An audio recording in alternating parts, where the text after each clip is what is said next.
Hi, it's Jeff Murrah, and I want to welcome you to True Texas History. Today I'll be talking about the Old 18. Of course, the Old 18 is referring to Gonzales because this is October the 1st. Now, the Battle of Gonzales, as we typically know it, is associated with October the 2nd. October the 1st, there were still some things going down. When you start looking at these key pivotal battles, there were always issues going on, and the Texans really were trying to strive for peace, and they were in a very difficult situation. Now, to go ahead and set the stage, the Mexican commander involved, Texian, had already sent them a letter telling them there will be no more troops arriving in Texas.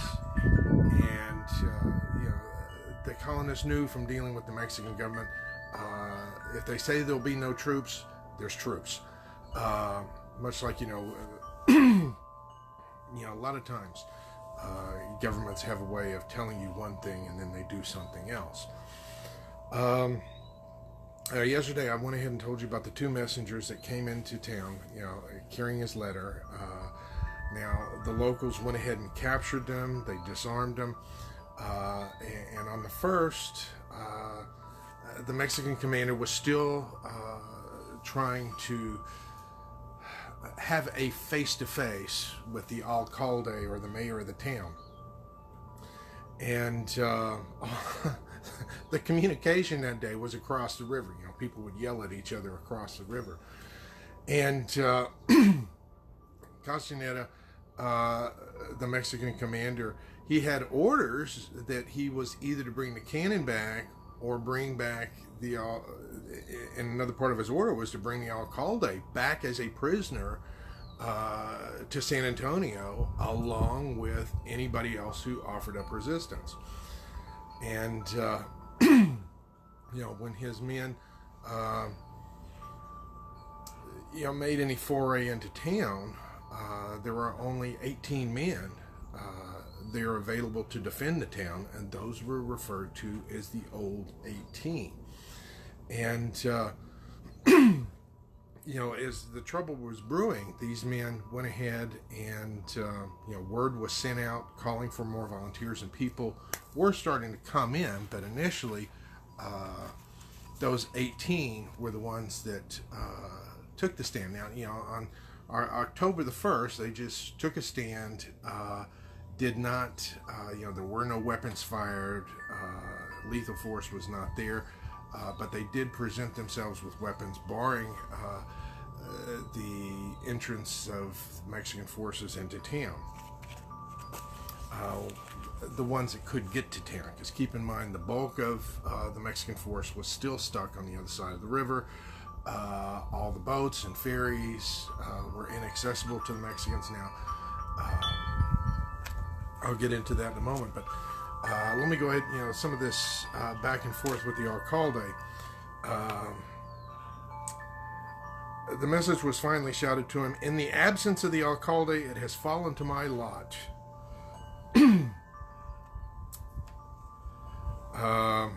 To reply to the communication: "The right of consulting with our political chief seems to be denied us. Therefore, my reply reduces itself to this: I cannot, nor do I desire, to deliver up my cannon. This is the sentiment of all the members of the Ayuntamiento, in other words, the town council, now present. The cannon is in the town, and only through force will we yield. We are weak and few in number. Nevertheless, we are contending for what we believe to be just principles." The Texians were attempting, they were doing their darndest to go ahead and stay within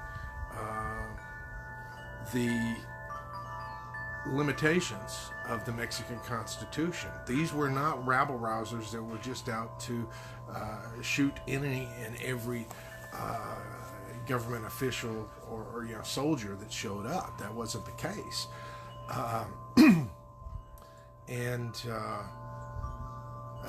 that's apparent in some of the other things that went down. Now, a local Indian, a Coshawty Indian, informed the Mexican commander that reinforcements were continuing to come into the town, and that alarmed him, because he didn't want he didn't want the Texans to build up more forces there. And as more men got together, they did conduct a council of war to decide what would be their course of action, because here you are taking a stand against the government. You want to make sure when you are taking that kind of a stand, especially when you've got weapons involved, that you are not overstepping your authority. This is a tricky situation, and the men relied on that. Now, among the old 18, I'll go ahead and read the names of the old 18 to you, but the one that jumps out at me was Elmer Dickinson. That name may not ring a bell with you, but if you're a serious student of Texas history, it will. He was the head of the artillery there at the Alamo. His wife, Susanna Dickinson, is the woman who survived the Alamo and lived to tell about it and told the stories. But the others were Captain Albert Martin, Jacob Darst, Winslow Turner, W. Arrington, Graves Fulcher, George W. Davis, John Sowell, James Hines, Thomas Miller, Valentine Bennett, Ezekiel Williams. No, that's not the whiskey. Simeon Bateman, J.D. Clements, Almoron Dickinson, Benjamin Fuquay, Thomas Jackson, Charles Mason, and Almon Cottle. We need to remember the names of these patriots, because these men took a stand. They didn't know at that time that it would be about Texas independence. They just knew that they were saying no to the Mexican government.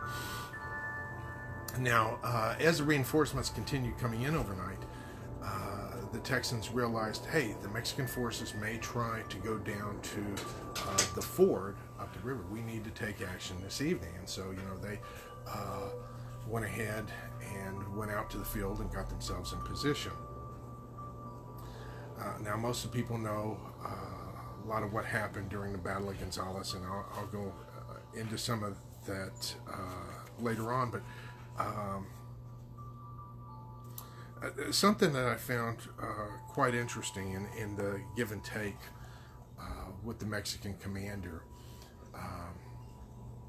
is after the battle, the Texans demanded that the Mexicans surrender, and they said that they had been given the cannon for their own defense and that of the Constitution, and had threatened to use force in case it was refused. Of course, Castaneda said he was acting under orders from Santa Anna, and the locals considered Santa Anna an enemy of the Constitution and the laws of the country, and the Texans positioned themselves in a position where they were fighting for the Constitution of Mexico. So when you see those 1824 flags, this really was a sentiment. The people wanted a law-abiding society. So, I have a real hard time when some of these revisionists come along and say, the Texans were here, they were just trying to expand America. No, they weren't. They were trying to initially live within the confines of the Constitution that they agreed to. It was not about expanding the United States at that time. They were content to live here as long as the laws were followed and they had a political voice. That was denied them, and because of that, they had to take action. When your back's against the wall, like the people of Gonzales, they felt like they had no other options. Now I'll go into some more detail tomorrow about the battle itself and what transpired. But I wanted to go ahead and tell you about the old 18, because those 18 men, that's pretty bold to stand up to the forces like that. So, let's see, I had a comment here. Just 3 months earlier, Santa Anna put down a rebellion. Yeah. Zacatecas Santa Anna and his men had put down some disorder in Zacatecas just prior to that, and Santa Anna allowed the men to just go ahead and do whatever they wanted to, rape, murder, pillage, you name it. They did it in Zacatecas. The Texans knew this, and they didn't want that type of thing happening. Now, why Zacatecas? Zacatecas was a silver producing area, and Santa Anna needed money. That's plain and simple. And already at the time, in the days leading up to the Battle of Gonzales, a lot of the people were leaving or hiding out in the woods because Santa Anna was not just coming along and, how shall we say, subduing the colonists. You know, they were burning and pillaging and doing stuff along the way. And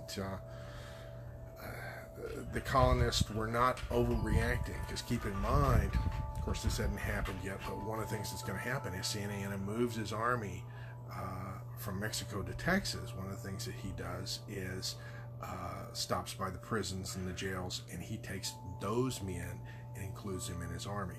Not a wholesome bunch of people. So you literally have an army. Not all of them were criminals, but some of them literally were. Men that were sprung from jail, and they were desperate men willing to do whatever. So the people of Gonzales had reason to fear,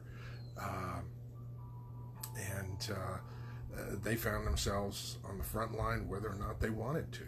So I'll go over more of that tomorrow. I'm glad you tuned in today, and until then, vaya con Dios. We'll see you later.